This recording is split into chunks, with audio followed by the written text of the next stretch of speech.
પ્રભાબેન, ખાસ કરીને એક શાકભાજી અને ખેતીને ધરતી માતાને આપણે યોગદાન કેવી રીતે આપવું જોઈએ? પ્રકૃતિ છે ને આધીન છે.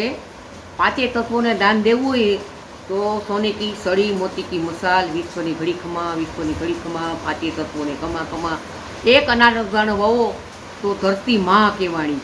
તો માં કેટલી પાલના આપે છે. એક અનાજનો દાણો વાવો તો અનેક અનાજના દાણા દે છે ધરતીમાં. તો ધરતી એક જ છે, પણ એક મીઠો લીમડો વાવવો, એક કડવો લીમડો વાવવો, બધી રસના આપે છે, બધો રસ આપે છે આપણને ધરતી માં, એટલે માં કહેવાણી. તો ધરતી માને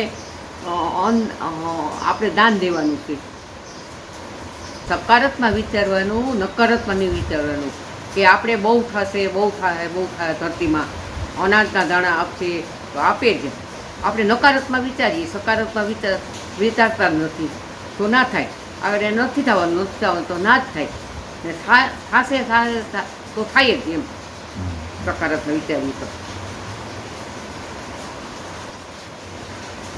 આવી રીતે દાન દેવાનું કે સોને કી સળી, મોતી કી મસાલ, વિશ્વની ઘડી ખમા, વિશ્વની ઘડી ખમા, પાંચે તત્વોને કમા કમા, ધરતીવાને કમા કમા.